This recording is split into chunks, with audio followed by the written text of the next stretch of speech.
o sea, interacciono con varios grupos. Escuché un ruido, Pablito, vos cortame cualquier cosa, ¿no? Y anda diciendo que yo no los veo ahora.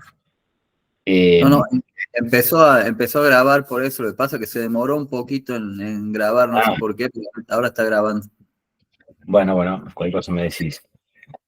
Les decía, yo por ahí tengo la posibilidad de estar con diferentes grupos de trabajo que tienen mayor o menor desarrollo en esto y tienen por ahí bibliografía más fácil, más compleja. Entonces, bueno, uno va aprendiendo de eso, lo va seleccionando y es eso lo que acorde al contenido programático que hicimos de cada módulo de este diplomado, es que yo voy tratando de dosificar esa literatura. Igualmente, y más allá de eso, yo creo que todos tienen el mail que dejé en más de una presentación. También inclusive mi contacto de WhatsApp, yo no tengo problema. En el tiempo que necesiten me escriben y en el tiempo que yo tenga les respondo. Si quieren algo específico, alguna literatura específica, bueno, lo que está disponible en internet lo encontramos por ahí fácil o rápido, y lo que está pago, por ahí tenemos acceso a algunas cuestiones ya armadas con el paso de los años y de otras no tanto, y bueno, vemos qué se puede conseguir y qué no, pero escríbame sin problema. Por ahí también les digo más ordenado en el mail, porque uno va como, bueno, siendo más ordenado con los mails que yo, por lo menos que con los WhatsApp, que es más volátil y por ahí el día se te pasa con la vorágine, ¿no? Bueno, pero eso siendo con total libertad y con confianza, que no pasa nada. En esta segunda y última clase del módulo 2, que es respecto a los sistemas de aseguramiento de la calidad en general, quiero comentarles un poco más y ya entrar un poco más de lleno en la ISO 15189, en la norma ISO 15189, que es un poco el reflejo o la guía que tenemos para este tipo de actividades de diplomado, pero también quiero comentarle lo que no hubo tiempo la clase pasada, que fue en realidad armado así, un poco lo que es el Sistema Nacional de Calidad en Argentina, y esto me parece importante porque ordena y responde a algunas preguntas que por ahí nos quedan y también hace entender el porqué de cada cosa. Y en ese sentido, en esa estructura, bueno, cuando uno lo lee, lo estudia, lo habla un poco con la gente que está hoy, perdón, que está hoy en el Sistema Nacional, entiende por ahí el porqué de cada cosa y un poco la cabeza que hay o las cabezas que hay pensando para que todo esto salga de la mejor manera, ¿no? Por supuesto perfectible, por supuesto mejorable, y también la participación que nosotros como laboratoristas o bioquímicos o profesionales del laboratorio tenemos en esto, que me parece importante también, ¿no? Entonces nos vamos a referir un poquito a eso, y vamos a ver un poquito más la parte aplicada. Estamos en este módulo. ¿Pasó, Pablito, la diapo? Sí, pasó, perfecto, sí. Bien, estamos en esta última clase del módulo 2 y habíamos quedado para retomar un par de conceptos. Habíamos hablado un poquito de la certificación y habíamos establecido la diferencia con la acreditación, ¿no? Que básicamente, para retomarlo y decirlo rápidamente, en la acreditación, que era un poco un espectro un poquito más amplio que la acreditación, teníamos que demostrar la competencia técnica de nuestro quehacer, de nuestra actividad, que estaba focalizado, dijimos, principalmente en el recurso humano, con las personas que trabajan con nosotros, y eso no es menor en el sentido de que cuando uno tiene que demostrar puertas afuera, por ejemplo, a través de una auditoría, cómo uno, qué competencia tiene el recurso humano, no basta por ahí con los títulos, con el currículum, con los cursos realizados, sino que lo tiene que demostrar técnicamente con registro y evidencia concreta o evidencia objetiva, como llama la norma, como llamamos en las auditorías, de que ese recurso humano, de que esa persona está a la altura y puede y está habilitada para cumplir la función que está cumpliendo. Y eso, además, uno lo monitorea en el tiempo y al contrario de caer, se va incrementando y ajustando con el tiempo, ¿no? Esa es un poco la evaluación de desempeño que uno hace en el tiempo. Por supuesto que dicho así suena como lógico y hasta coherente, pero bueno, después es cierto que nos cuesta un poco cuando llevamos esto a la práctica el demostrar y juntar la evidencia real de que esa persona es competente para realizar tal o cual actividad. No solamente técnica, sino de gestión también en un laboratorio, ¿no? A todo eso me refiero. Y en eso se basa la competencia técnica, pero como les dije el encuentro anterior, es importante que la norma lo mencione así y lo pone de esta forma porque pone lo más alto a lo más preciado que tenemos en el laboratorio, que es el recurso humano, ¿verdad? Entonces, es como que evalúa específicamente eso y gira todo en torno al recurso humano, lo cual es muy importante. Hablamos un poquito de la cronología de las normas. Nosotros el reflejo de este diplomado versa sobre la versión vigente actual de la 15189, que es del año 2022. Hicimos esta cronología y un poco esta historia. Bien, y un poco esta historia, no me acuerdo si sería la 9001 o no, y un poco esta historia, y dijimos que tanto el sistema o los requisitos un poco más vinculados a la gestión de esta versión de la 15189 como la de la 17025, que un poco fue la originadora o la madre de esta norma, la parte de gestión decía, actualmente en estas dos versiones, que son del 2017 y 2022 respectivamente, se basa en la modificación grande que tuvo la 9001, que es un poco como la más conocida o un poco la madre de las normas en general de aplicación genéricas de certificación, ¿está bien? Entonces, estas dos versiones, o estas dos normas, mejor dicho, en sus versiones actuales, y sobre todo esta que es la que nos interesa, tomó esas bondades del desarrollo del sistema de gestión puesto por 9001, lo incorporó y lo desarrolló a esa imagen y semejanza, digamos. Entonces, ¿en qué termina esto en la práctica? En que si uno está o ha logrado una certificación en 9001, bueno, cuando piense en un proceso o aplica un proceso de acreditación en 15189, es como que esa parte de gestión, si bien tiene que demostrarlo, es como que la tiene bastante avanzado, casi cerrada, habiendo certificado 9001. Básicamente a eso se refiere. En versiones anteriores no estaba para nada parecido, por eso no tenía nada que ver una cosa con la otra. Ahora es como que lo han alineado un poco y en definitiva uno entiende o termina entendiendo que es un poco más ordenado, ¿no? Pero bueno, con esta norma también hay que decir que si bien está vigente desde diciembre del año 2022, estamos viendo los resultados de esa aplicación recién ahora, a mediados del 2024. ¿Por qué? Porque recién ahora se está empezando a acreditar o auditar con esta versión por ese periodo de transición que les comentaba anteriormente que tenemos, ¿no? Entonces, esta norma específica, para ya terminarlo con esto y cerrarlo, necesita o especifica demostrar la competencia técnica del recurso humano principalmente, y otra incorporación importante que hace es que focaliza todo en lo que se denomina la seguridad del paciente, ¿no? Es decir, que todas las acciones que uno realiza, y a cada rato la norma sí lo menciona, bregan por lo que es la seguridad del paciente, en todos sus aspectos. Entonces, como que esto sí es una vuelta de rosca más, que en la versión anterior no lo mencionaba, y es un cambio importante, y estamos todos ayornando un poco los quehaceres, los documentos y demás, a este concepto de seguridad del paciente, que más adelante lo vamos a desarrollar un poquito más explícitamente. Este esquema también lo vimos en la clase, simplemente para repasar, dijimos que estos conceptos o este esquema de lo que era el sistema de gestión de calidad, que también lo habíamos definido y que nos aportaba básicamente armonización y orden en la forma de trabajo, tenía como dos pilares fundamentales. El principal es todo el sistema documental en el cual se basa el sistema de gestión de calidad. Y el otro importante son los aspectos analíticos que tienen un componente documental importante. Es decir, si no tenemos la parte documental en desarrollo, en práctica y en vigencia, mal podemos encarar la parte analítica porque no tenemos dónde sostenernos. Eso es lo que quería que les quede claro. Ambos conceptos tributan al concepto de aseguramiento de la calidad, que era básicamente todas las acciones que se hacían para demostrar confianza y confiabilidad en lo que uno hace. Y todo esto, como les dije en el encuentro pasado, se hacen siguiendo los lineamientos de esta norma y se hace de una forma muy ordenada. La norma, como siempre, te dice lo que tenés que hacer, pero no cómo tenés que hacerlo. Pero sí lo que tenés que hacer. O sea, te pone o te marca un poco la cancha o te pone un poco el norte y decís, che, vos tenés que cumplir esto. ¿Cómo vos lo vas a cumplir? Ya verás la literatura que tomás, el ejemplo que seguís, las asesorías que recibís, los cursos que tomás, etcétera, etcétera. Pero por lo menos te dice lo que tenés que hacer. Por eso es que este documento es un documento, como uno lo llama vulgarmente, calibrador, porque nos calibra a todo con el mismo norte, ¿no? Después, cómo uno llega a ese punto final de esa reacción ya es desafío y, digamos, y jurisdicción de cada laboratorio, ¿no? Entonces, esta norma en sí, que también mismo parte de esto y lo que quería recalcar era que es esencial, habla de un marco ético de gobernanza, habla de que las actividades se tienen que emprender de forma oportuna, y esto acá que es fundamental el cambio respecto a la versión anterior. que las actividades incluyen las instrucciones para solicitud de análisis, la preparación del paciente, la identificación del paciente.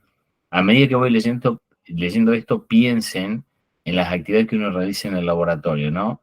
La toma de muestra, el transporte, el procesamiento de las muestras del paciente, la selección de los análisis adecuados para su fin previsto. Fíjense todos los problemas que tenemos las veces que no llegamos a buen puerto por no tener esto aceitado, desarrollado, ¿no? El propio análisis de las muestras, el almacenamiento a posteriori sería, así como la interpretación subsiguiente, el informe de resultados y el asesoramiento a los usuarios del laboratorio. Es decir, en este párrafo introductorio de la norma es como que resume de manera muy resumida todas las actividades que realizamos en el laboratorio. Todo esto, que parece como contado como un cuentito, para mí es genial como cómo lo resume en la introducción, porque en realidad abarca varios de los procesos que hemos visto en la primera clase y algo en la segunda, de cómo uno tiene que ir encarando las actividades. Por supuesto que uno tiene la libertad de desarrollarlo como mejor le cuadre, como mejor le sirve en el laboratorio, pero acá te lo está dando de forma ordenada y básicamente si uno se pone a ver es como trabajamos la mayoría de esta forma, siguiendo estos pasos y cada uno de estos procesos uno puede desagregarlo y profundizar tanto como quiera.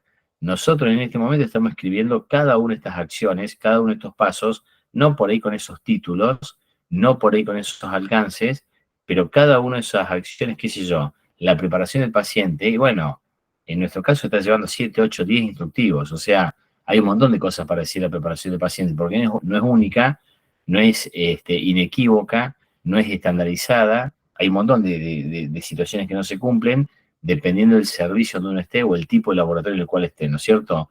No es lo mismo adulto que pediátrico, no es lo mismo terapia que paciente ambulatorio, etcétera, etcétera. Entonces, hay un montón de cosas para decir.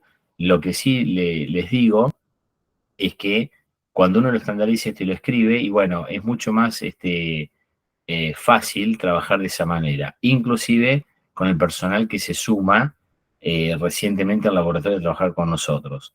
¿Estamos bien hasta ahí? ¿Me están escuchando bien, Pablito? Confirmame por las dudas. Sí, sí, se escucha perfecto. Bien, genial. Ahí escuché un ruidito. ¿Hay alguna pregunta o algo? Levantaron la mano. Roxana, no sé si tiene alguna pregunta. Abrí el micrófono si querés, Roxana, yo no te estoy viendo, ¿eh? Por lo cual no leo si estás escribiendo algo. No, capaz que se levantó sin querer. Después fue sin querer, dices. Ah, bueno. Listo, igual junten preguntas, no hay problema. Bueno, esto acá para entender también lo que la norma define como competencia y que es lo que dice acá en una definición, que esto también lo mencioné en la clase anterior o en la primera, ya no me acuerdo, pero esto también tómenlo como algo importante o como algo que suma un montón. Hay un capítulo que es el 3 de la norma dedicado a las definiciones de cada una de las acciones, no todas, por supuesto, pero de muchas de las acciones que uno nombra en el laboratorio. Entonces, tomando eso como definición, bueno, por ahí lo orienta uno de cómo va a ser lo que va a hacer, ¿sí? Entonces, fíjense, la competencia y la actitud demostrada para aplicar conocimientos y habilidades a fin de lograr los resultados previstos. Es como una definición bien amplia, ¿no?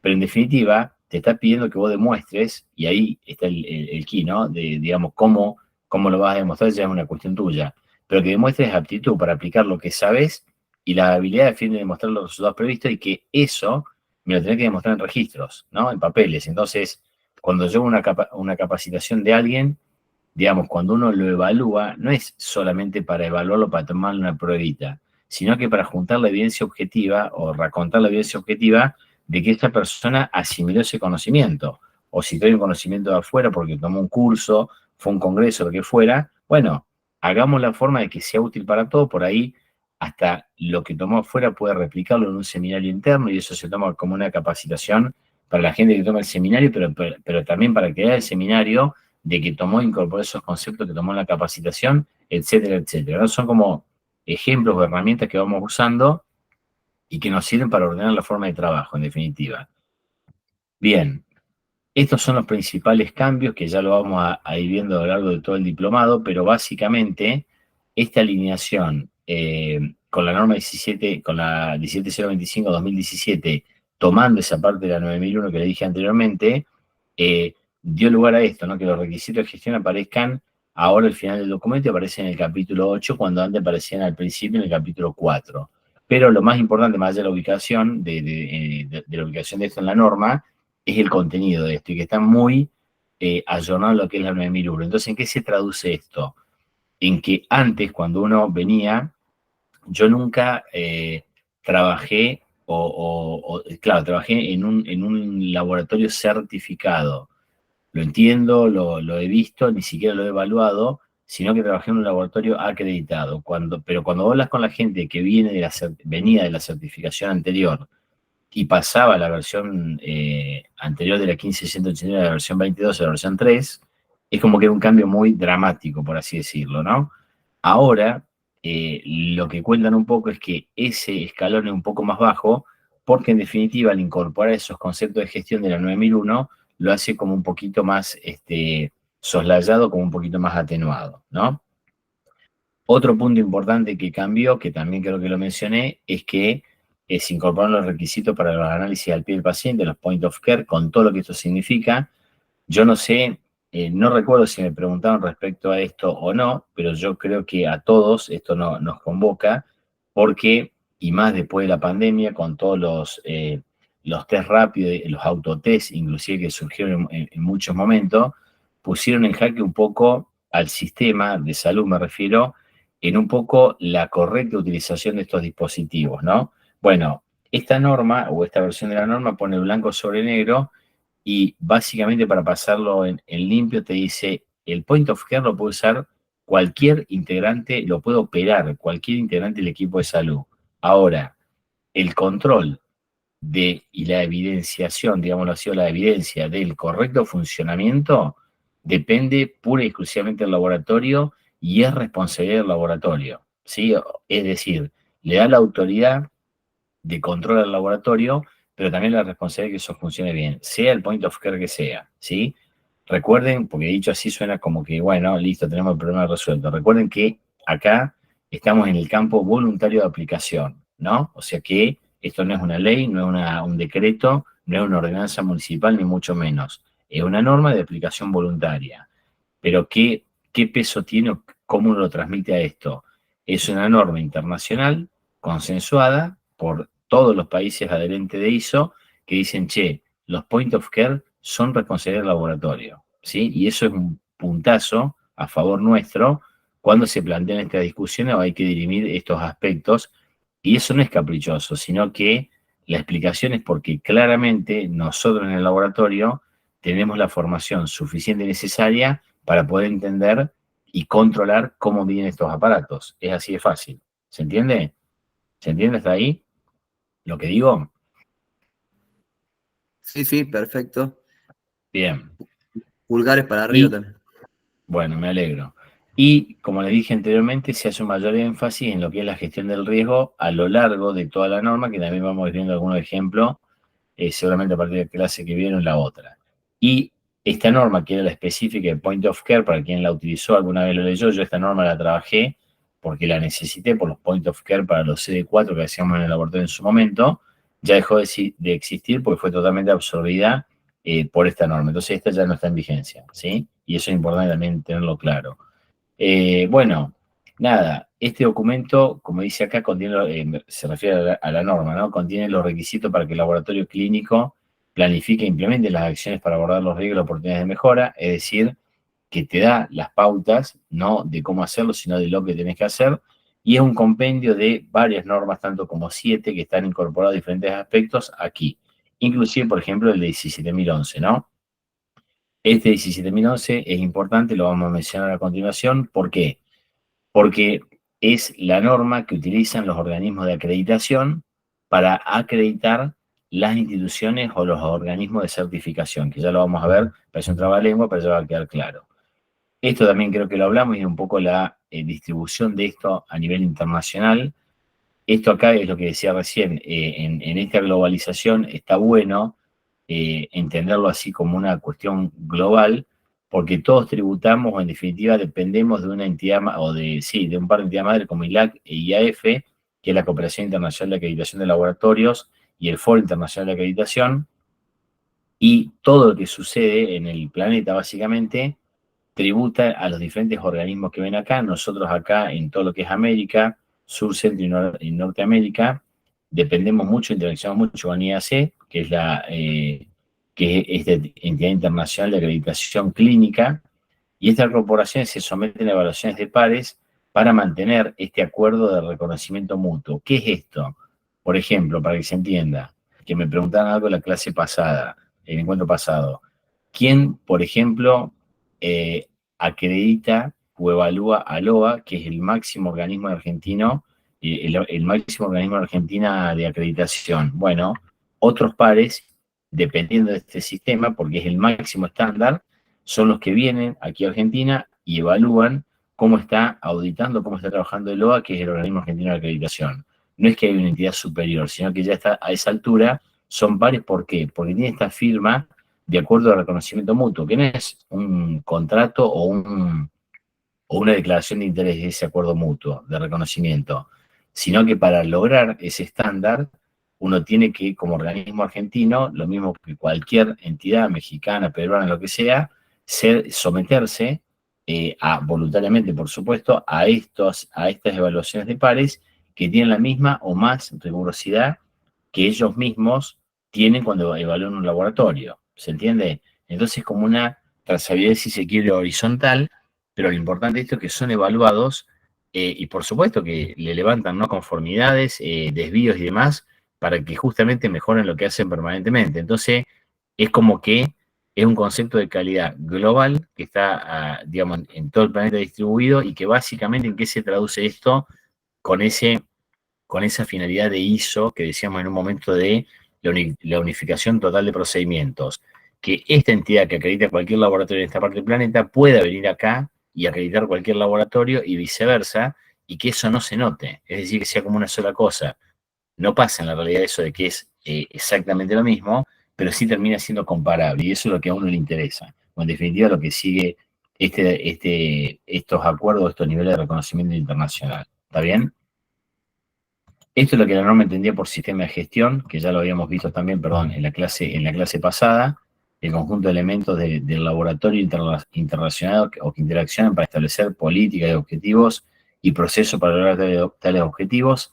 Esto acá, que está en el capítulo también de definiciones, tómenlo, véanlo este capítulo, por supuesto, cuando adquieran la norma, cuando tengan la posibilidad, porque esas definiciones son importantes y nos despejan un montón de dudas, ¿no? Eso también lo podemos charlar en algún momento.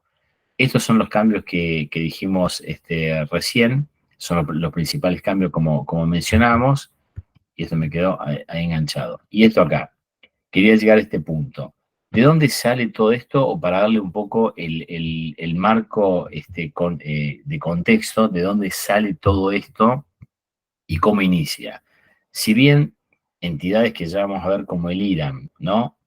Nacen en 1935, recién en 1994, bajo el decreto presidencial, en ese momento de Carlos Menem, el presidente, el decreto 1474, en esa fecha, dependiendo de la Secretaría de Industria, el Ministerio de Economía y Obras y Servicios Públicos, así se llama ese ministerio o esa secretaría, se crea lo que se llama en ese momento el Sistema Nacional de Normas de Calidad y Certificación. ¿Y esto para qué se hizo? Fue una movida global en realidad, y todos los países lo hacen, inclusive los más nuevitos que se meten en esto, para ordenar un poco y dar, como siempre uno ve, autoridades, pero también responsabilidad de que esto se lleve adelante.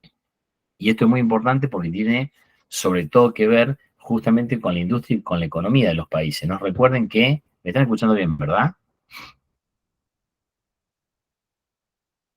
Sí, se escucha bien. Bien, perdón. Recuerden que si bien uno lo ve con los ojos que tenemos, me refiero de la formación que tenemos pensando en nuestro laboratorio, no sé si le pregunto, Palito, me para, ¿no? Bueno, le digo, uno los ve. ¿Hay pregunta, Pablito? Que no sé qué ruido hay. Sí, hay una preguntita, hay una mano levantada. Dale, pregunten.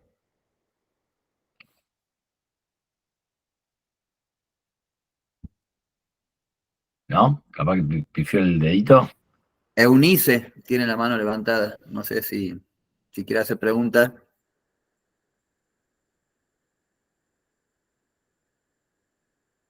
No, Bueno, si César, no, seguí, por favor. Gracias. bien, dale, si no me paro, no hay problema. Les decía, esto acá, recuerden que uno lo ve con los ojos que tenemos de bioquímico pensando en nuestro laboratorio, pero recuerden que el origen de esto, como les dije en un momento, así como irónicamente, no es por amor al prójimo, por amor a la calidad, sino que era por amor a la plata, ¿no? Las normas ISO surgen por eso, o esa idea surge por eso, para hacer más eficientes los procesos y para no tener que sacar, por ejemplo, por múltiples errores, una línea automotriz de producción, porque es infinitamente caro rellenar una línea que produce, qué sé yo, 1000 autos por día, ¿no? Entonces, imagínense del nivel que estamos hablando. Entonces, la optimización de estos procesos, el ordenamiento de todo esto llevó al desarrollo, por ejemplo, en la industria, justamente a eficientizar estos procesos y a tener como un documento ordenador o calibrador, como uno le llama, y son estas normas. Entonces, tiene lógica que en los países dependa justamente de la industria y de la economía. Después, por supuesto, con el gran desarrollo tremendamente exponencial que hizo la entidad ISO, me refiero a la ONG ISO, empezó a desarrollar normas más específicas para cada aplicación y hoy, 2024, tenemos una norma en su cuarta versión, ¿no? Que surgió en el 2003, que es específica para el laboratorio de análisis clínico. Pero desde el vamos no era así, fue evolucionando, digamos, ¿no? Pero bueno, en ese momento, ¿por qué se desarrolla esto? Para desarrollar los tópicos de calidad argentina, se refiere, proponiendo un entorno productivo altamente calificado, ¿sí? Para evitar errores, es lo que les decía recién. El país, o sea, nuestro país posee las instituciones públicas y privadas acorde a la necesidad prevista. Se evaluó todo esto para crearlo. Desarrollaron esto para poder insertar, para que Argentina se inserte en el mundo con las exigencias de certificaciones de productos. Si no, es como que hasta se hace difícil las exportaciones no teniendo estos sellos de calidad. ¿Y cómo logramos el sello de calidad? Bueno, teniendo un sistema nacional de calidad y distribuyendo la potestad y la responsabilidad, que fue lo que se hizo en ese momento, ¿no? La inserción de los productos en el mundo, el incremento de la competitividad internacional, por supuesto, y la exigencia para las compras por parte del Estado de cumplimiento de normas de calidad, ¿no? Todo esto fue evolucionando, se trabajó muchísimo, y acá se lo resumo un poquito, y actualmente pasó de llamarse Sistema Nacional de Normas de Calidad y Certificación a Sistema Nacional de Calidad, con el decreto, esto fue ya bajo la presidencia de Macri, que cambió en el 23 de 11 del 18, ¿no? Que pasó a llamarse Sistema de Calidad y dependía en ese momento de lo que era el Ministerio de Producción y Trabajo. Hoy, bueno, hay que ver cómo queda todo esto en nombres, pero en definitiva, fíjense que está siempre vinculado a lo que es la economía, a lo que es la industria y a lo que es el desarrollo de un país. Eso es lo que quería resaltar. Este acá es el esquema que está vigente, fíjense que es del 2018, esto es un IEF, un informe, esto es todo lo que va por sistema de GEDO y demás, quienes están en los sistemas universitarios seguramente lo tienen claro, a esto o entienden a dónde apunta, pero son todos expedientes electrónicos, pero básicamente este sistema nacional de calidad está compuesto, entre otras cosas, por un Consejo Nacional de Calidad que tiene diferentes niveles, ¿no? Y básicamente tiene un comité asesor que ya vamos a ver, y en el nivel 2, que es lo importante que quiero mencionarle, distribuye y da las pautas de cuatro ravioles importantes, que por un lado está el Instituto Nacional de Tecnología Industrial, que antes lo llamaban Metrología, que es el INTI, lo que conocemos como INTI, el organismo de normalización, que es lo que conocemos como IRAM, el organismo de acreditación, que es lo que conocemos como OA, Organismo Argentino de Acreditación, y comisiones de reglamentadores técnicos. Están en un nivel 2 con una interacción funcional importante y jerárquicamente dependen de este Consejo Nacional. Y de esto se desprenden diferentes comités, como ven aquí, Comité de Acreditación de Organismos de Certificación. Esto acá no es menor. Comité de Acreditación de Organismos de Certificación, que parece un trabalengua. Es decir, acá se aplican las normas que las entidades habilitadas por este sistema para acreditar van a acreditar a las entidades que van a estar habilitadas para certificar. ¿Se entiende? hay un solo organismo de acreditación, que es lo que me preguntaba en la clase pasada, que es el OA, pero el OA puede acreditar, a otras entidades que certifican como el IRAN, como el Club Veritas. Por eso hay más de una entidad de certificación, ¿sí?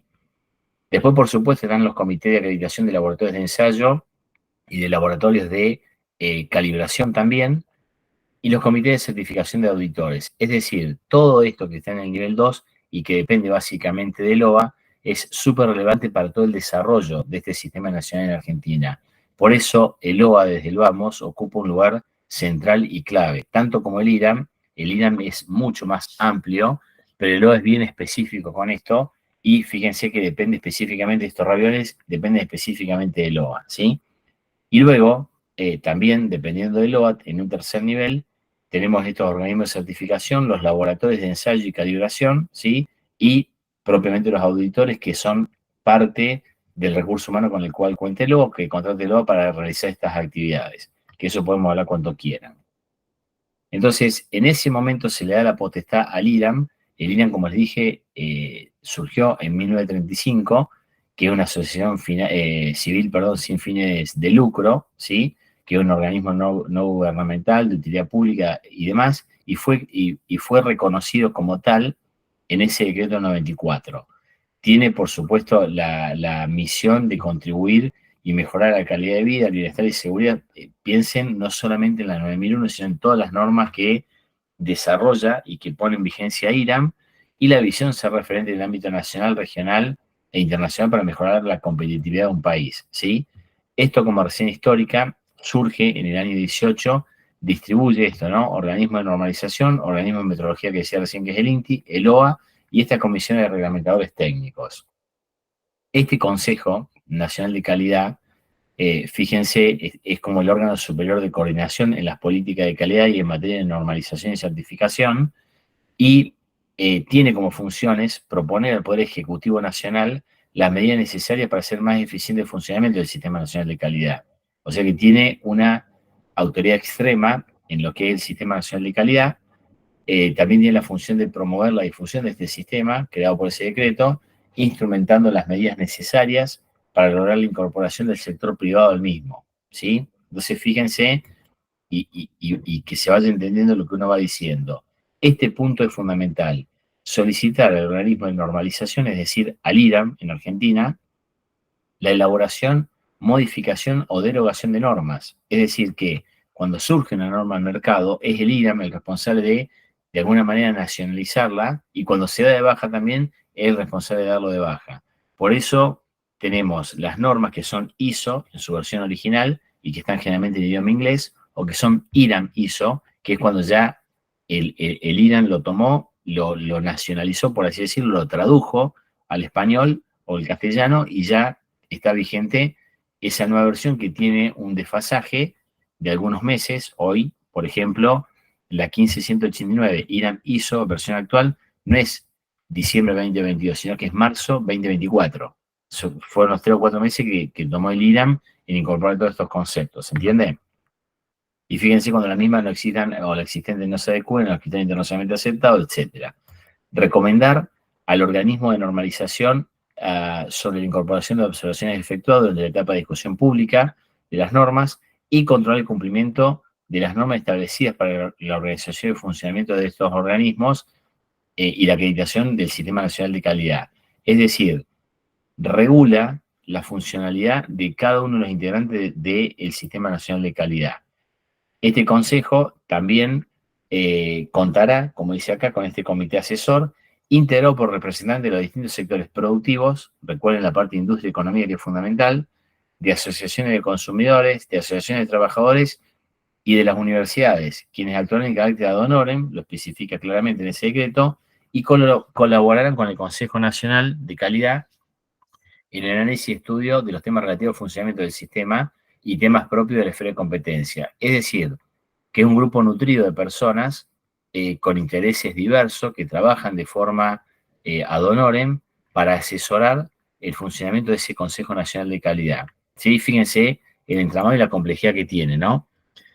En esta parte del nivel 2, que esto quería comentárselo un poco más en detalle, fíjense que acá habla del INTI, del IRAM, como entidad a nivel nacional responsable de la emisión y actualización de normas, y el OA como entidad a nivel nacional responsable de la acreditación de los organismos de certificación. Por ejemplo, el OA acredita al IRAM, ¿sí? A eso se refiere, de los sistemas de calidad, productos, servicios, etc.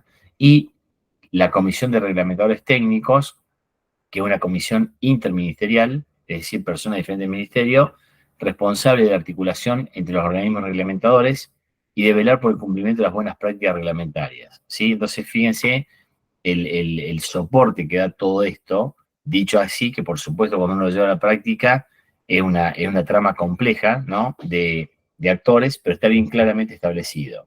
Entonces el IRAM, como organismo de normalización, la principal actividad que tiene es la normalización, ¿sí?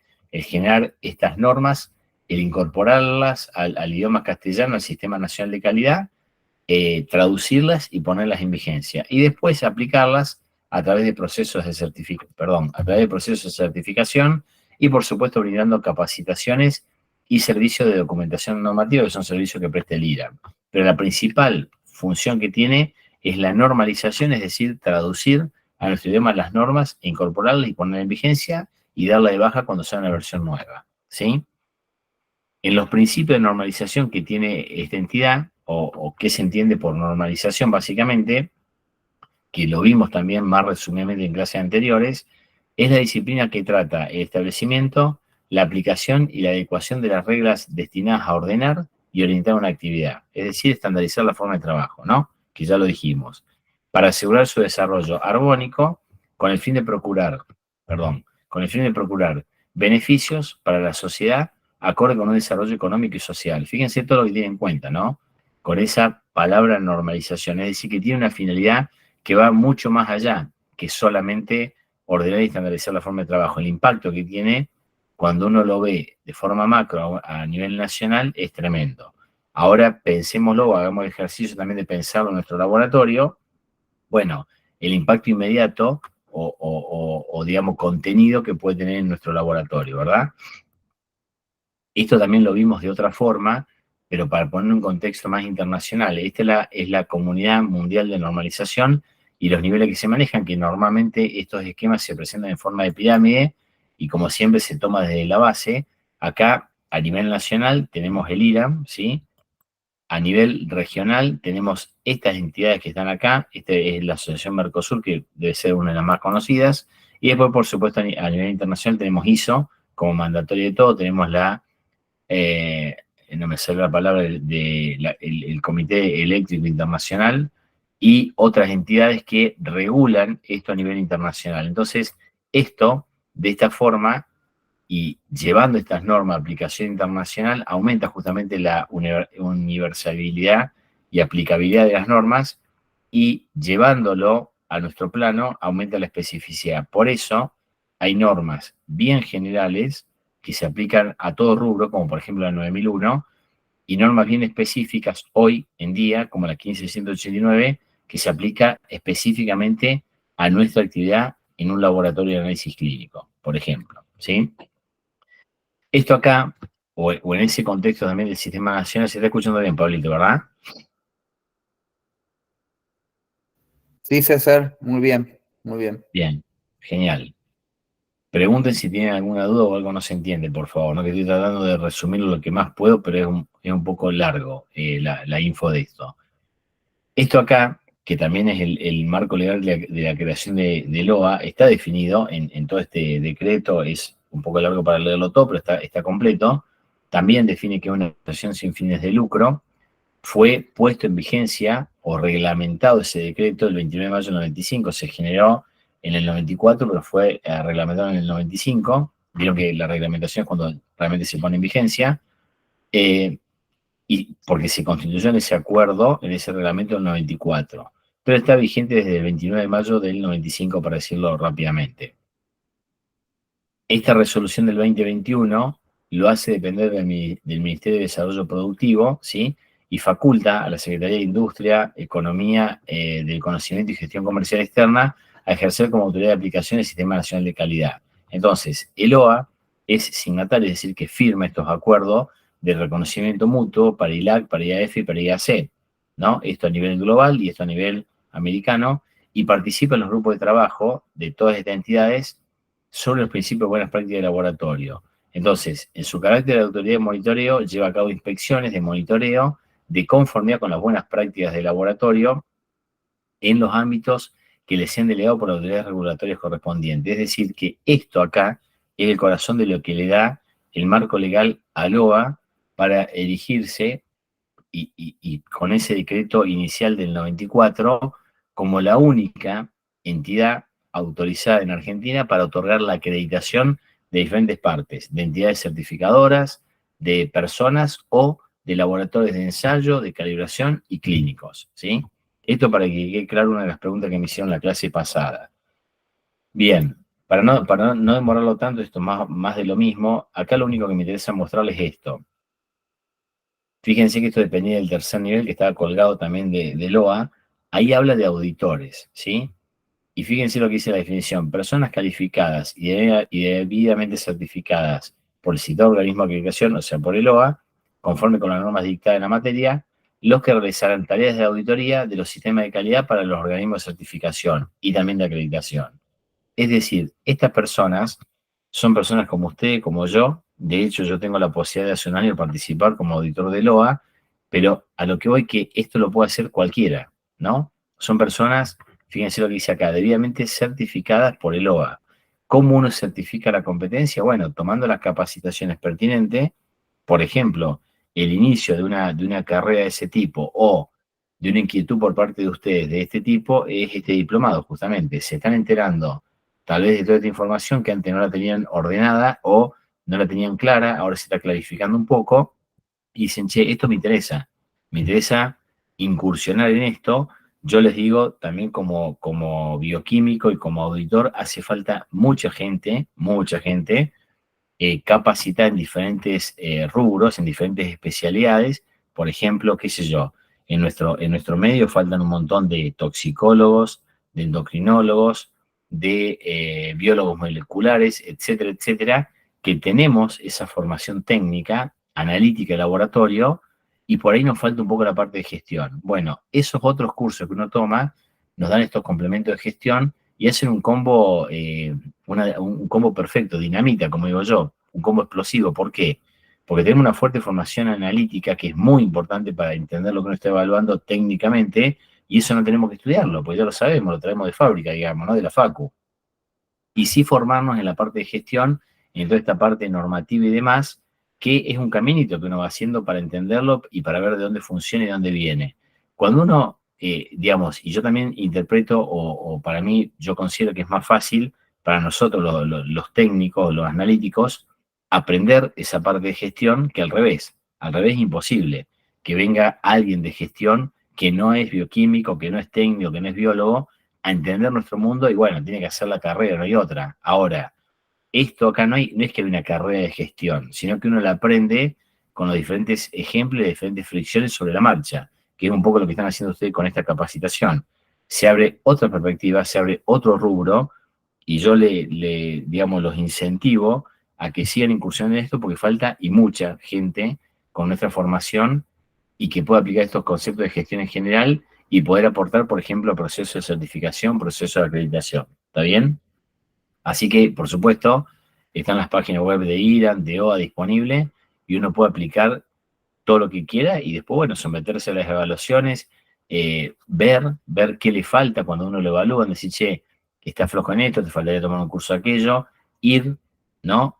Avanzando con eso. Y ¿qué les digo yo a esta altura del partido? Que está bastante bueno porque uno se entera y conoce un montón de cuestiones, tiene la posibilidad de conocer lugares, acá en Argentina, afuera, y ver cómo trabajan, y eso uno es know-how, digamos, conocimiento propio, que uno se lleva para donde vaya, ¿no? Entonces está bueno en todo sentido. Entonces yo lo incentivo a eso, ¿no?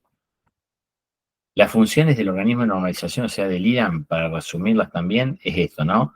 La elaboración y emisión de normas, eso es fundamental, lo que dije al principio, llevar un registro permanentemente actualizado de las normas, de lo que pasa a nivel internacional.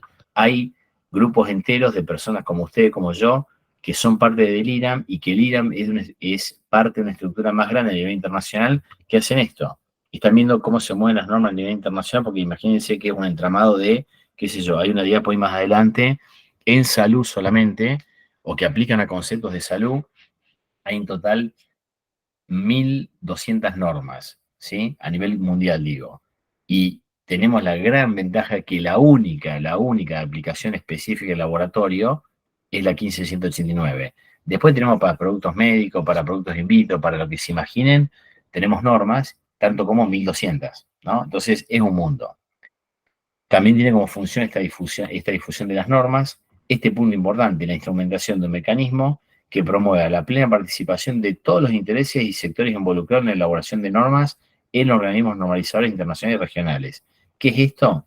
Convocar a los diferentes comités y subcomités que tiene el IRAM, del cual yo también participo porque levanté la mano y dije quiero participar, pasar un par de filtros y podés participar en la traducción de normas, en las opiniones.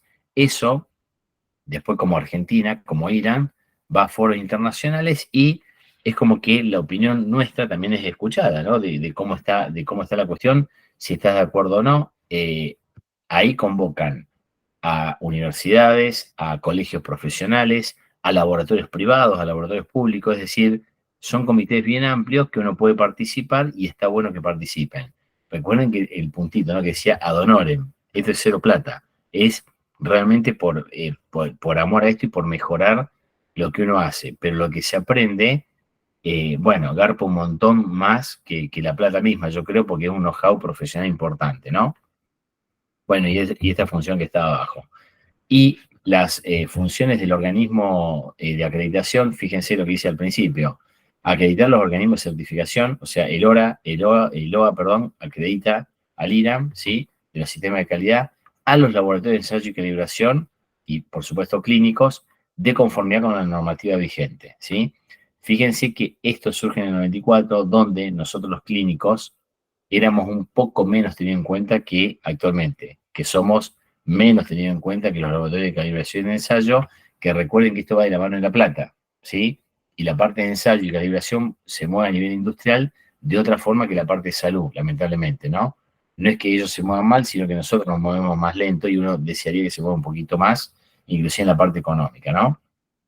Por supuesto, certificar a auditores de acuerdo a la normativa vigente, auditar organismos de certificación, lo que decíamos recién, a revocar o suspender total o parcialmente la acreditación en caso de inobservancia de las normas correspondientes, participar en integración de organismos internacionales y llevar un registro permanentemente actualizado de los organismos acreditados y los auditores certificados dentro del sistema. Si ustedes se fijan o se meten en la página web del OA, que en alguna diapositiva se la dejé, pero es fácil, es oa.org.ar, pueden ver ahí todos los laboratorios que hay acreditados, laboratorios de ensayo, de calibración, que están acreditados en 17025 y los clínicos que están acreditados en 15189. Eso es algo público, ¿sí? Es un listado público y pueden ver además el alcance en el cual están acreditados, ¿sí? Que es muy importante. Digo, como cultura general, ¿sí? Esto en definitiva es lo que les decía antes, ¿no? ¿Quién evalúa, por ejemplo, ALOA, ¿sí?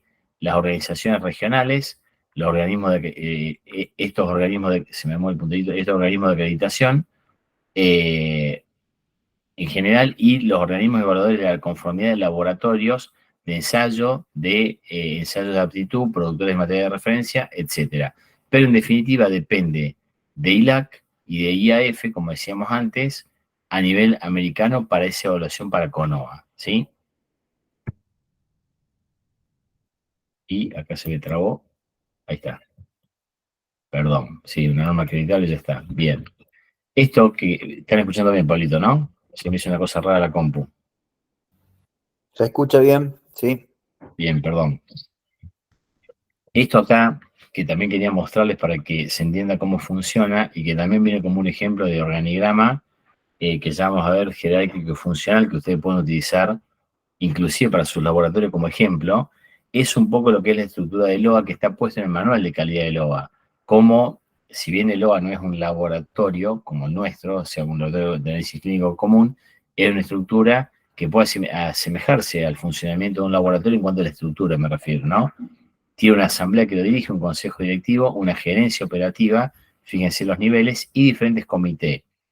Cada uno de nosotros puede participar fundamentalmente como evaluadores, pero también como en los comités técnicos de laboratorio, donde se aportan ideas y todas esas ideas suben un poquito por este organigrama y son tenidas en cuenta por los diferentes comités que toman las decisiones y las definiciones con la gerencia operativa, ¿sí?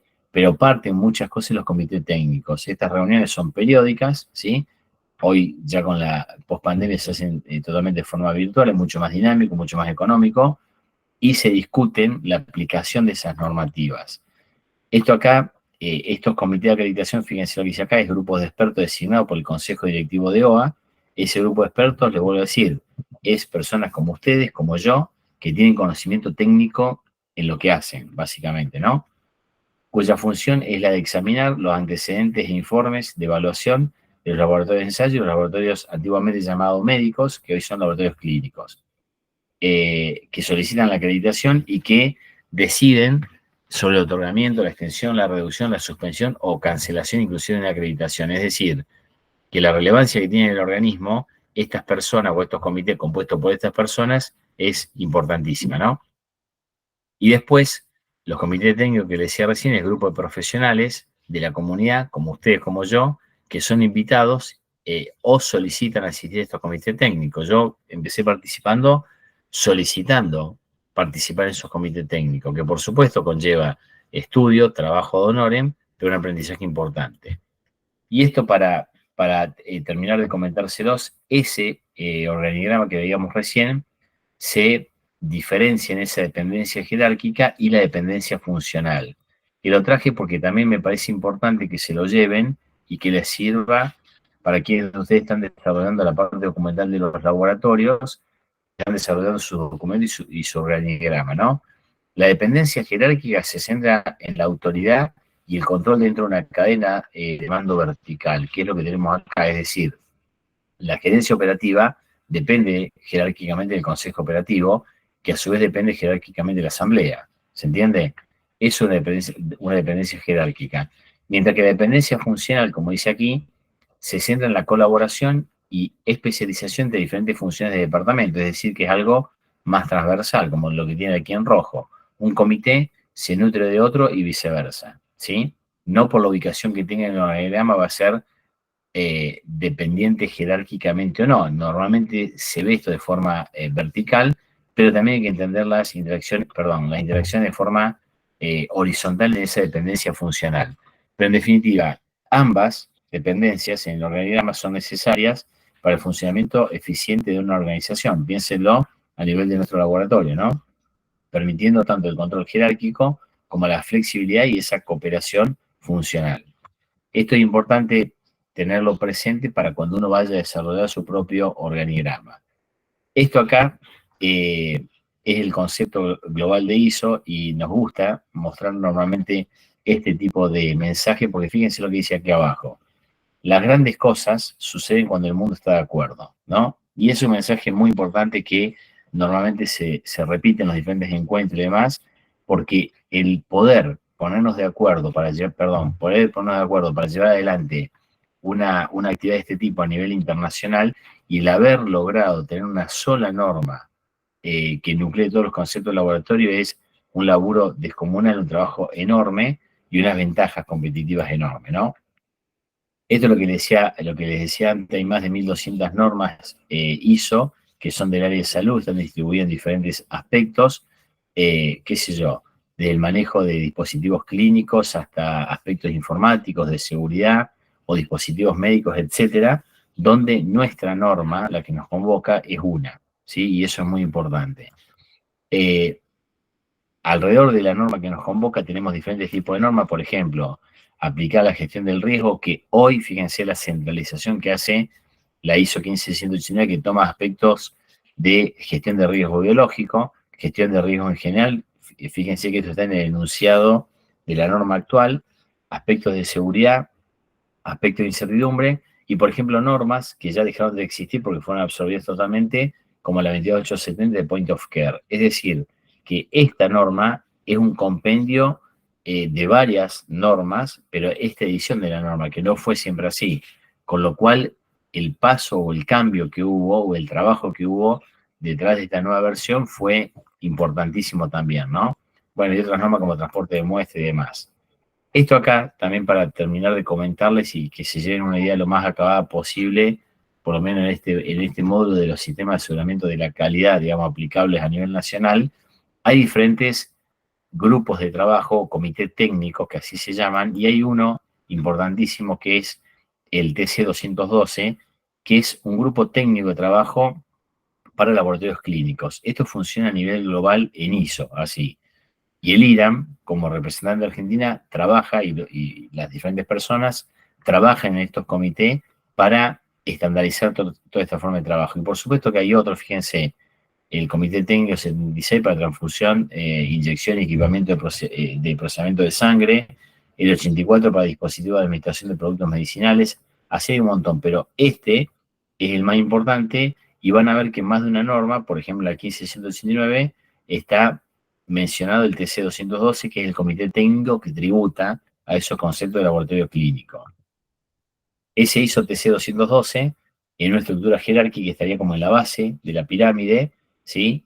Y fíjense que hay diferentes grupos de trabajo, esto es Working Group, la traducción de grupo de trabajo a nivel internacional, y así es como cada país lo va distribuyendo, ¿sí? Hay diferentes grupos de trabajo, perdón, bueno, hay diferentes grupos de trabajo en Argentina que tributan a cada uno de estos grupos de trabajo internacionales, y este acá que es para la traducción al español es muy importante, lo que ocupa a nivel internacional en ISO, este ISO TC212, ¿sí? Y bueno, finalmente para digamos, contribuir, o no me sale la palabra, abonar nuevamente el concepto de competencia técnica, esta norma que nos convoca, que es fruto, digamos, lo traté de poner de la forma contextualizada lo más simple posible, que es fruto de mucho trabajo internacional, no surgió de la nada, hace 21 años que está vigente, que si uno se pone a ver, uno dice 21 años, un montón de tiempo, ya digamos mayor de edad la norma, se cumplió la mayoría de edad hace un par de años, pero más allá de eso, 20 años en la historia de esto no es nada.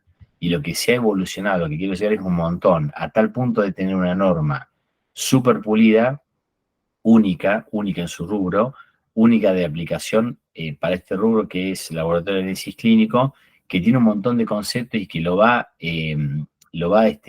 puliendo versión tras versión, y hoy, además de todo lo que vino trayendo hasta el momento, mete el tema de los point of care, mete el tema de la seguridad del paciente, mete el tema de la competencia del recurso humano, y ayornó toda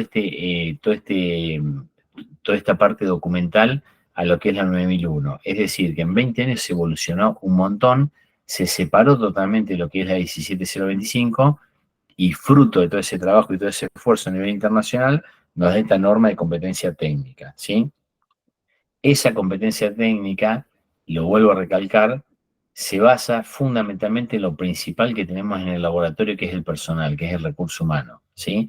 Más allá del equipamiento que también contribuyen o tributan a ese concepto de competencia técnica, el equipamiento apropiado, los procedimientos adecuados, la trazabilidad en la medición, en los métodos que utilizamos para los análisis, los ensayos, las instalaciones apropiadas, etcétera, pero fundamentalmente, y esto se ha ido como ajustando y en realidad como exacerbando versión tras versión de la norma, tributa al concepto o apunta al concepto de la calificación y entrenamiento y experiencia del personal del laboratorio, ¿sí? Entonces, en definitiva, el pensar con todo esto en enrolarse en un proceso de acreditación termina siendo esto, ¿no? Una herramienta efectiva para que los laboratorios, cualquiera de los que estamos aquí presentes, que tiene trascendencia nacional e internacional como un indicador confiable de competencia técnica. Con todo esto, ¿qué les transmito? Que, en definitiva, el lograr o ya hacer el clic y pensar en un proceso de acreditación nos lleva a un grado de ordenamiento y de trabajo importante, a un punto que está equiparado a nivel internacional, y está como asegurada la clave de ese éxito, el cumpliendo una norma internacional de este tipo, ¿sí? Por supuesto que hay cosas que pueden fallar y que de hecho fallan, y de eso se trata un poco el concepto de mejora continua, pero el adecuar todo lo que uno tiene en un laboratorio siguiendo los lineamientos de una norma de este tipo, bueno, nos da una ventaja competitiva importante. En lo que a nosotros más nos interesa, entre otras cosas, la confiabilidad del informe de resultados que estamos brindando, sea de un sedimento de orina, sea de un hemograma, sea de una metodología molecular para determinar tal o cual alteración, ¿sí? O sea, a ese nivel llega y en ese contexto uno lo aplica, ¿sí? Y creo que nada más por hoy. Traté en casi una hora, un poquito más, traté de resumirle lo que, entre otras cosas, es el Sistema Nacional de Calidad aquí en Argentina, y espero que le haya sido de utilidad. Hay mucho más para decir, pero no hay mucho tiempo para poder explayarnos. Así que dicho todo esto, bueno, escucho si tienen preguntas, comentarios, dudas, y voy a dejar de compartir así les veo la cara.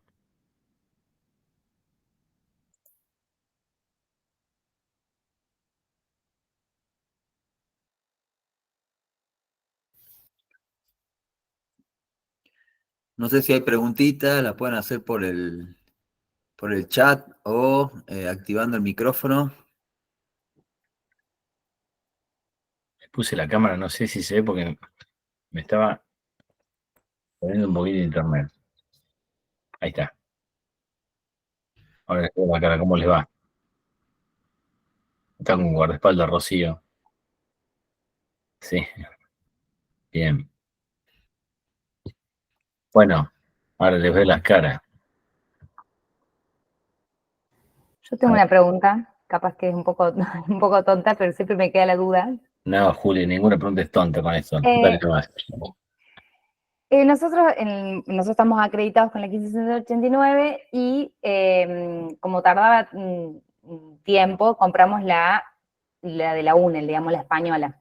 Sí. La hizo traducida del español. Sí. Y todavía nos falta comprar la IRAM. Uh-huh. Sí o sí necesitamos la IRAM. Entiendo que no va a cambiar mucho los requisitos en la traducción, digamos, pero lo que yo entiendo es que si sí o sí nos van a acreditar con la versión IRAM ISO, o no con la ISO genérica, digamos, como sí.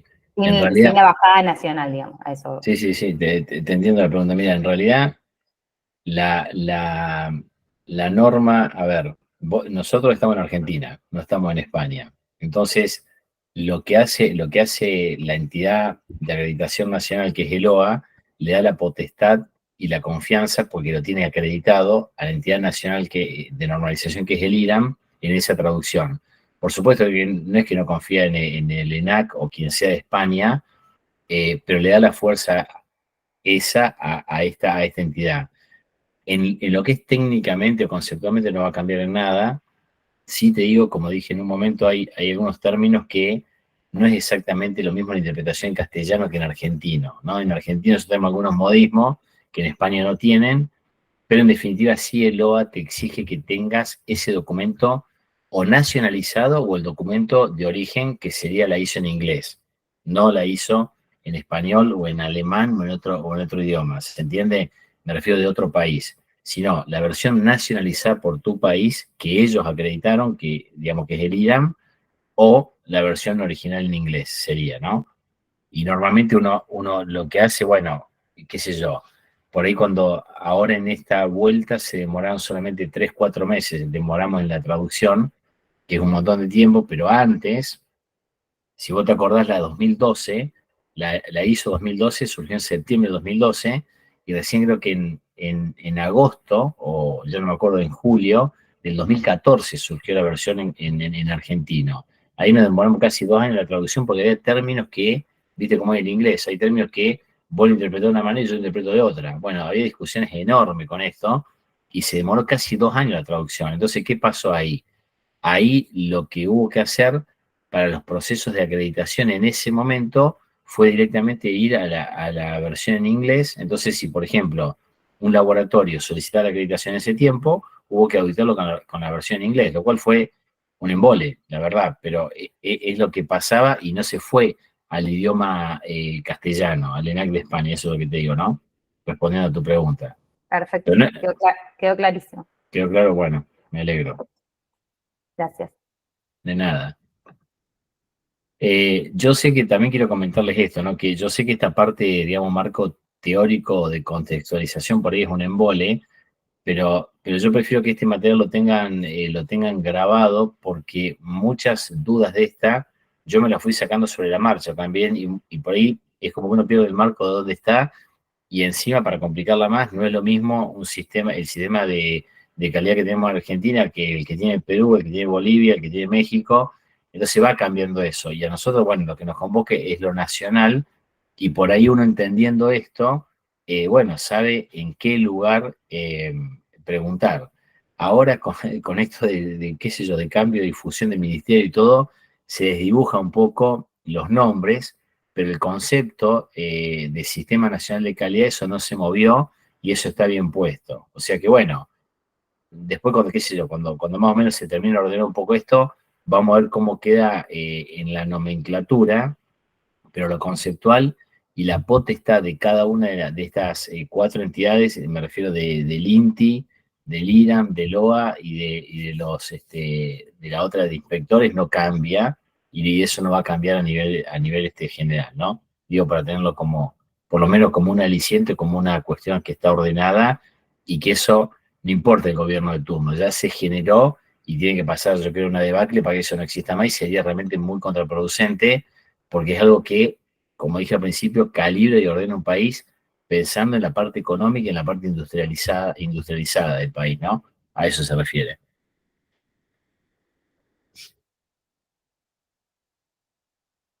¿Tiene alguna otra pregunta, algún comentario? Mire que después me lo van a tener que decir usted en la pruebita esto, ¿no? Ah, se había puesto en profe. No, no, de eso, Pablito, también les comento dos cositas. La idea, vamos a ir, como dijo Pablo en un momento, haciendo autoevaluaciones de los conceptos vertidos y demás. Simplemente, ¿qué dice? Ah, bueno, ahí se sumó una persona tarde, Pablito, que dice para que lo fiches. Eh, la idea de esas autoevaluaciones es para que simplemente afianzar los conceptos y que eso le quede como un registro a ustedes de las cosas que han visto y por ahí también para que tengan que rever algunos conceptos y lo afiancen más, porque la idea es que realmente es que esto les sirva, ¿no?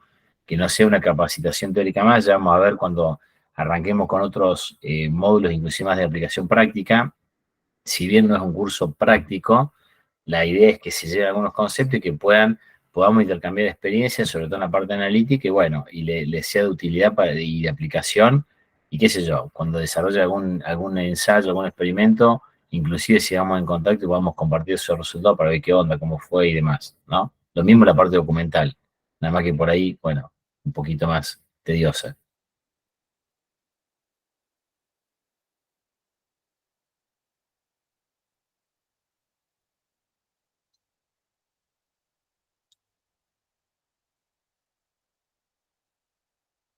Bueno, ¿algún comentario, alguna pregunta? ¿O ya están? Ya si quieren ir a comer y a dormir. ¿Ya están por hoy? Y preguntita no hay más en el chat. Bueno, igualmente les vuelvo a decir, ahí quedó el mail en las presentaciones, está, si no Pablito lo tiene, me escribe sin problema para... Ah, Diego, estás conectado, Diego, no te veo. Bueno, gracias igual a ustedes. Eliana, ¿levantaste la mano? Sí, O, sí, buenas noches, hola, doctor, buenas noches a todos. ¿cómo andás? Bueno, yo quería comentar que es mi primera, digamos, es como recién me estoy introduciendo al mundo de lo que es la organización de un laboratorio. Uh-huh. Yo tengo una consulta porque en el laboratorio donde yo estoy es como que nunca se hizo un protocolo de trabajo, o sea, como que no está organizado. Entonces, por eso yo decidí tomar este curso como para empezar a orientarme, ¿no? Tengo una consulta. Uh-huh. Empezar por un protocolo, digamos, general. ¿Cómo sería? O sea, es como que estoy perdida, porque en realidad es como, esta es mi introducción a tratar Uh-huh. de mejorar el laboratorio donde yo estoy. Entonces, Uh-huh. por ahí, justamente hoy, por ejemplo, tuve una reunión y me pidieron que se haga como un protocolo general de cómo funciona el laboratorio. Yo Uh-huh. trabajo en un laboratorio privado y es como que también se ve que los bioquímicos que pasaron anteriormente nunca hicieron una organización de laboratorio. Cuando yo hago ese protocolo, tengo que referirme específicamente a cada área, es decir, por ejemplo, hemostasia, hematología, química. Claro, mira, o sea, todo lo que me estás preguntando, Eliana, te digo, lo vamos a empezar a ver justamente en el módulo que viene, que el título es Base Documental de los Sistemas de Calidad. Entonces ahí tenemos 2 clases, 2 encuentros para esto, o sea que lo vamos a agotar y seguramente ahí te van a surgir más dudas, pero básicamente, digamos, para resumírtelo, para darte una respuesta rápida para que empieces a pensar. Esto acá normalmente en calidad le gustan hacer como pirámides porque se entiende que se construye de la base hacia arriba, pero básicamente hay un documento casi te diría no negociable en un sistema de calidad que es el manual de calidad. Si bien la versión actual de la 15189, que uno lo pone siempre esta norma como ejemplo porque yo creo que es una ventaja importante que tenemos, más allá de que sea una norma heavy, en el sentido que tiene puntos fuertes para cumplir y que por ahí se pone cuesta arriba, tenemos una ventaja que es un único documento que nos nuclea. Y esta versión de la norma actual no te exige un manual de calidad. Sin embargo, te diría que el 100% de los auditores estamos de acuerdo con esto. Uno lo sigue sugiriendo al manual de calidad porque es un documento bastante ordenador del laboratorio. Ese manual de calidad está compuesto por diferentes documentos que es lo que vos estás mencionando.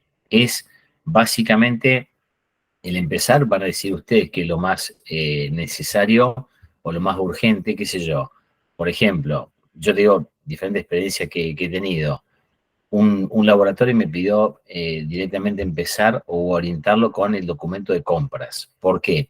Porque tenía muy desregulado lo que era, muy desordenado, mejor dicho, lo que era la parte de compras, y estaban gastando mal, o estaban gastando más de la cuenta, o porque no tenían comparación de precios, o porque los proveedores no estaban a la altura de la circunstancia, no hacían calificación de proveedores, etcétera, y en definitiva tenía un impacto negativo económico con el laboratorio y lo estaban viendo, ¿no? Con los indicadores que ellos tenían hasta ese momento.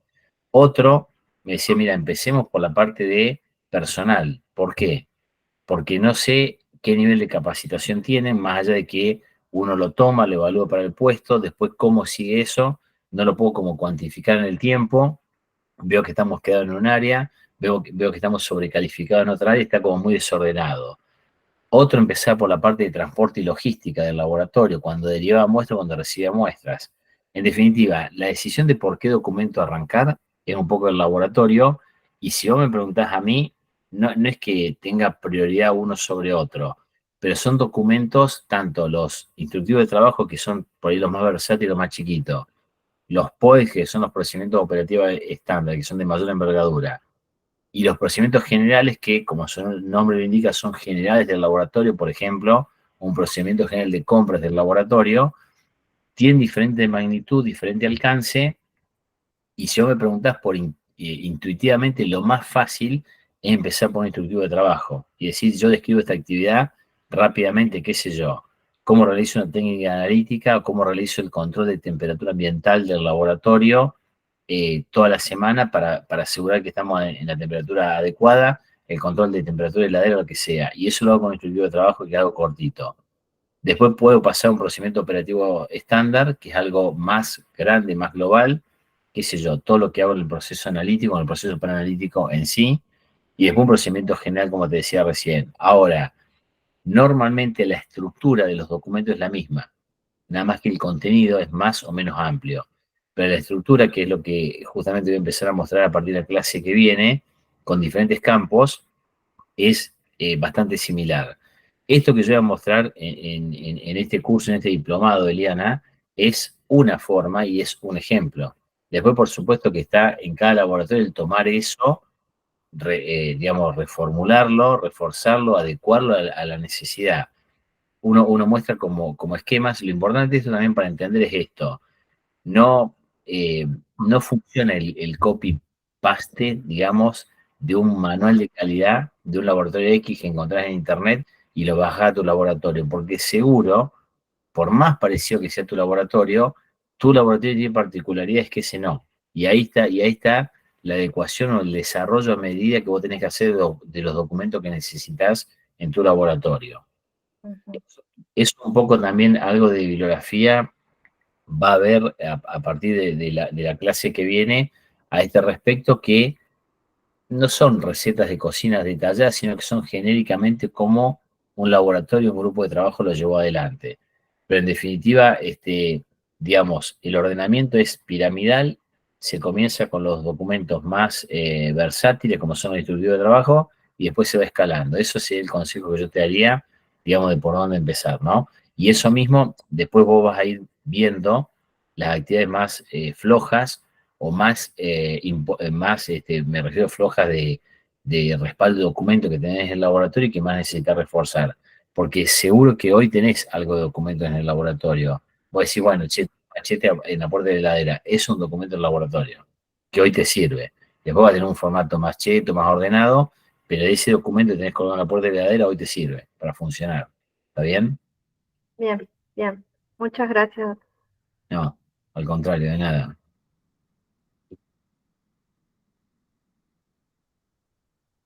Bueno, siendo las 21:50, si hacer reglamento de documento. Sí, claro, claro, Majo. ¿Cómo andas, Majo? Tanto tiempo. Nos vimos muy seguido esta semana. Claro. ¿Cómo te va? ¿Todo bien? Bien. No, no sé, para Eliana, no, yo también estaba en la misma situación que Eliana, sigo. A mí me sirvió, no sé, para un laboratorio chico,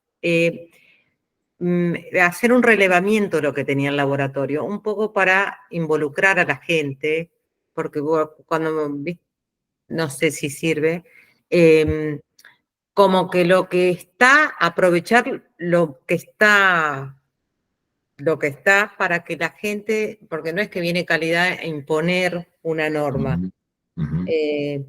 Cuesta mucho enganchar la rueda, pero hacer un relevamiento para mí me sirvió. Los papeles que estaban tirados en el laboratorio los puse en un Excel,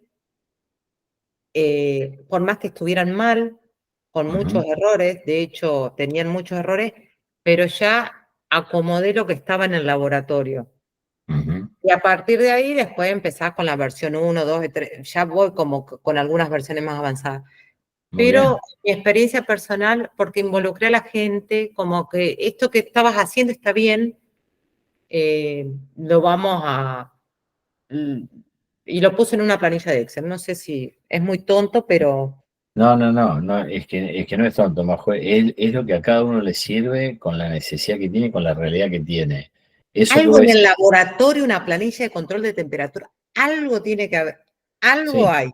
Seguro, seguro. En una planilla por ahí, en una planilla de Excel, y ahí eso es como la base para empezar. A mí, en mi experiencia, que no tenía nada. Me estás expoliando la clase que sigue, Majo. Bueno, es que hace rato que te sigo, pero todavía nunca... Es un chiste, pero eso que dice Majo Eliana es tal cual, o sea... Me falta hacerme la remera que diga César Colino y ya... la fan. No, esto que dice Majo Eliana sirve un montón este intercambio porque es la realidad. Y eso que ella dice que toma como pauta el listar las necesidades que tenés, o al revés, los documentos que tenés, o los bosquejos, los borradores que vos pensás que pueden ser documentos, es importante también, porque eso te ordena, te marca una línea de trabajo. Mira, hay una cuestión fundamental que para mí es en todo, y esto no es la excepción. Cuando uno empieza así, a las alocadas, querés hacer algo y no tenés el tiempo, no invertís el tiempo necesario en planificar lo que querés hacer y dónde querés llegar, seguramente el laburo va a ser el doble, el esfuerzo va a ser el triple, y por ahí lo que coseche como fruto va a ser la mitad de lo que sería si parás un poco la pelota, decís, che, vamos para acá, queremos hacer esto, y empezar a hacerlo secuencialmente. Esto acá ya te lo dan de constancia, ¿no? Estamos grabando, pero no decimos las palabras, horas traste, dirían los profes, horas sentados en la silla, escribiendo, viendo prueba y error. Un poco lo que decía Majo, también coincido, es el comprometer al resto de la gente, que no es fácil, vos pones un objetivo común para todos y vas a traer ese objetivo, pero el convencerlo y el entender que esto se termine transformando no como en algo extra, que decís, che, paro de laburar para hacer esto. No, esto es parte del laburo también. Cuando lográs hacer ese clic y la gente lo toma de esa manera, se dinamiza de otra forma, pero digo que no es fácil, ¿eh? Yo estoy en un grupo de laburo en el hospital de 50 personas y no es lineal el tema. Tenés 3, 4, 5 que pican en punta, unos 10 que más o menos, unos 20 que te cuesta un montón levantarlo y así, no es lineal. Por ahí encontrás, o viste, se te prende la lamparita para desafiarlos un poco más, o mostrarles cosas que te interesen, che, desarrollemos este documento de inmuno, o esta cosa nueva que salió molecular, entonces ahí, viste, cambia un poco y se interesan más. Pero bueno, son estrategias también que uno va usando como para motivarlos, porque sin eso no tenés nada. Es un desafío importante también, ¿no? Y no sé si te sirve, Eliana, la sorpresa es que podés encontrar un colaborador que ni te lo imaginás. Si vos empezás como de abajo, como observando la idiosincrasia del laboratorio. Para mí es como que en todo este tiempo de calidad lo abordé de diferentes formas y el secreto es encontrar la idiosincrasia del laboratorio. Bien. Lo que pasa es que el laboratorio se ve que el anterior jefe que estuvo ahí es como que de verdad que no hay como mucho registro de cómo estaba. Es más, cuando yo llegué al laboratorio estaba bastante desorganizado y hoy en día más o menos se pudo poner a punto ciertas técnicas, como dice el doctor, con mucho empuje. O sea, hasta ahora sigo peleando con las autoridades porque por ahí, al desconocer tanto el laboratorio, es como difícil implementar esto de trabajar con calidad. Yo no voy a español, pero otro secreto, porque yo estaba exactamente igual que vos, esto es como un grupo de autoayuda que... una cosa lo que se hacía antes, no es como que... Porque si vos pones esa diferencia, antes no había nada, es como que no ayuda mucho. Ah, qué bueno, se hacía así, bueno, lo vamos a mejorar. Yo te digo porque es complicado el tema. Y la gente se asusta y cuando vos le decís, bueno, antes no había nada, ¿cómo? Sí, no sirve, porque la probé y me fue mal, por eso te digo, te ahorro un camino. Lo que se hacía antes. Esto es, mira para adelante. Es una, no sé, a mí porque esa me fue, porque la desesperación y lo punitorio, sacar la palabra punitorio, es, te lo digo como así de gestión, porque va, calidad, yo pensé que también calidad era venir, poner una plantilla y todo. Y me parece que calidad es el nexo entre lo que hace el laboratorio, que de alguna forma presta un servicio, y mejorarlo, pero... Exacto. Sí, yo una cosa más que te agrego, eso que dice Majo, que comparto, Eliana, también hay como hitos, ¿no? Nosotros con esto no te creas que, viste, en casa de herrero, cuchillo de palo, nosotros en el hospital empezamos 4 veces con esto, ¿no?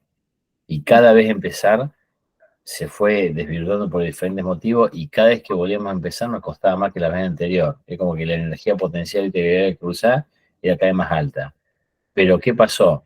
El año pasado, con mucho esfuerzo, logramos una certificación nacional, no en normas, sino por la dirección nacional, digamos, con otro proyecto, más a nivel institucional, no solamente del laboratorio, y eso motivó muchísimo a la gente a lograr ese resultado. Y dentro de las cosas que pasó en el laboratorio, por ejemplo, en función de esta auditoría, teníamos el laboratorio bastante desordenado. No sucio, pero desordenado. Cosas en el pasillo, reactivos en lugares inadecuados, puertas que no cerraban. Te estoy diciendo cosas básicas, ¿no? Se aplicó esta técnica de 5S con este ordenamiento y eso fue hace un año y cambió así el laboratorio y la gente está como más contenta con eso y es como que se automotivan para mantenerlo de esa forma y nunca volvemos para atrás con eso. con el tema del ordenamiento. Viste que por ahí hay algunos que son más fanáticos del ordenamiento que otros, y otros podemos vivir en el caos. Yo puedo vivir en el caos, que no me molesta, pero a la norma sí le molesta. Y parte de lo que te pedí era, che, esto tiene que estar ordenado. Bueno, eso fue una conquista que se logró con mucho esfuerzo, te digo, de 20 años de laburar en forma desordenada. Y esa motivación por logros obtenidos, que son bien tangibles, también, digamos, es como un feedback positivo para esto, ¿no? Cada pasito que vas dando lo vas capitalizando. Por supuesto que la comunicación con la dirección es fundamental, y el convencimiento también de la dirección del laboratorio o de las autoridades que toman decisiones es fundamental. Y eso también, bueno, es un poco la función tuya, ¿no? El explicar esto y el convencerlos para que te apoyen y poder seguir adelante, porque eso es también crítico, ¿no? En procesos de este tipo. Bien. Bueno, muchas gracias por los consejos. No, al Espero contrario. sacar mucho jugo al curso, porque la verdad que es mi primer curso, o mi introducción a lo que es, bueno, esto de gestión de calidad. Me cuesta un poco, Bueno, pero... me alegro que te hayas sumado y espero que sea de utilidad. Falta un rato largo, así que bueno, esperemos que sume. Bien, muchas gracias. No, al contrario. Bueno, buenas noches, estaban saludando. Bueno, ¿alguna otra pregunta o comentario? ¿O ya los libero? La mayoría, doctor, ¿cómo le va? Sí, Están hola. saludando. Bueno, ¿Qué tal? genial. ¿Cómo va, Mirta? Bueno. Inés levantó la mano. ¿Ah, sí? Sí, ¿ella fue la que levantó la mano antes de la charla? Tal vez quedó con alguna... ¿Sí? Estás muteada. En un C. Estás muteada, ¿no? Ahí está. ¿Qué tal? ¿Cómo les va? Mi Hola, nombre ¿cómo es va? Eunice Barrientos, ¿cómo andan? Eunice. Bien. Eunice. Sí, Eunice, ok. yo trabajo en el Hospital Zonal de Caleta Olivia. Ujú. Este año me aboqué a lo que es gestión de calidad y tratando de ayudar a todo el sistema nuestro, pero nosotros no estamos dentro de ninguna norma, o sea, no tenemos ninguna norma, no estamos certificados ni nada. Ujú. El laboratorio, cada sector por separado tiene algunos POE hechos, Ujú. pero el año pasado surgió esta inquietud porque se firmó un acuerdo con las escuelas secundarias de acá de Caleta, en la Ajá. cual tenemos como un acuerdo para pasantes. Entonces, cuando le queríamos explicar algunas normas o explicarles cómo funcionaba cada sector del laboratorio, no teníamos como algo escrito. Entonces ahí Ujú. empezaron a surgir todas las cosas que ya estaban escritas y que estaban obviamente guardadas en carpeta, ¿no? Y bueno, y la idea es esa, ir viendo cómo podemos ordenarlo, si hay algún orden en particular, o sea, se empieza por química, se empieza por inmuno, se empieza por orina, o sea, eso, ¿qué es lo que le da? Porque recién entendí como que el orden es empezar, digamos, por los POE, que sería lo más pequeño. Pero Ujú. dentro de los POE, ¿existe algún ordenamiento o nosotros podemos darle el ordenamiento que se nos ocurra? Mirá, en realidad, la respuesta sería que ustedes le pueden dar el ordenamiento que más les sirve, que se les ocurra, pero, así como le dije esto de los instructivos de trabajo y los POEs a Eliana, hay, yo te diría como consejo, un documento que es más allá del manual de calidad, que es el chanchán final de esto. Hay un documento que es mandatorio o que es bastante orientador y que te marca bastante la cancha, que es justamente el documento que normalmente se llama control y generación de documentos, control, generación, distribución, etcétera, de documentos, que es el documento en el cual vos detallás y explicás cómo le das origen a cada documento, cómo jerarquizás cada documento, cómo nomenclás cada documento, ¿no? La codificación que le pones a cada documento y demás. Ese documento que genéricamente uno le llama control de documentos es justamente, no digo el más importante, pero uno de los más importantes, porque es en el cual vos orientás a todo el sistema cómo tiene que hacerlo y cómo tiene que llamarlo ese documento. Después, si vos generás un instructivo de trabajo en química o un procedimiento general en recurso humano o un POES en hemato, van a responder a ese documento que se llama control de documento, que te orienta cómo nomenclarlo, cómo ordenarlo, la secuencia, ¿no? de la generación de los diferentes campos que tenés, objetivo, alcance, referencia. Inclusive algunos son más detallistas y te ponen el tipo y tamaño de letra que tenés que tener, etcétera, etcétera. Todo esto siguiendo un fin, todo esto siendo como un fin común, que es lograr lo que la norma llama, o lo que la literatura llama, un poco la fidelización del cliente interno, que ¿qué es eso? Es que tu gente vea esos documentos, se identifique con los documentos, sepa que tenga un formato común y que cuando ve el formato común sepa dónde dirigirse para buscar la información. Por ejemplo, en qué bibliografía me basé para generar este documento. Y bueno, te vas al campo 3, que normalmente ponemos la bibliografía, por decirte, ¿no? Al ítem 3, que normalmente ponemos la bibliografía, y se ubican de esa forma. Eso va generando como un hábito en las personas, viste, como animal de costumbre que somos, va generando como un hábito, y vos decís, bueno, se va identificando con eso, y eso conlleva a un mayor grado de cumplimiento de eso que está escrito. Porque otra cuestión que no dije, pero que es obvio, y que lo vamos a ver en la clase siguiente, uno no escribe esto por escribir. Escribe las acciones que realiza, y después se compromete a cumplir lo que ha escrito. Claro, porque si no tendría sentido. Y obviamente que si eso uno lo hace, a ese documento lo escribe como fiel reflejo de una norma, y bueno, si estás cumpliendo lo que escribiste, y eso que escribiste reflejo de la norma, o es una imagen especular de la norma, y bueno, estás cumpliendo el punto de la norma haciendo eso. Entonces, como que el tranco, la distancia que te queda para pensar en una certificación si es una norma certificable, o una acreditación si es una norma acreditable, es más corto. ¿Sí? Es como que tiene todo un sentido, sería. ¿No? Bien, muchas gracias.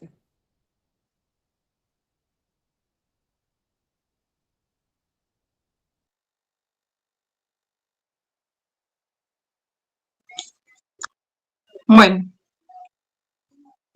doctor, yo creo que no hay más preguntas. Si hay alguien más, bueno, la pueden mandar a la comisión, las consultas, y bueno, No, y de vamos por nada. cerrado la clase, así también agradecemos, bueno, la predisposición a todos hasta continuar hasta esta hora, y bueno, y nos vemos la próxima. Sí, claro, y a disposición, y muchas gracias por la participación. Eso, muchas gracias.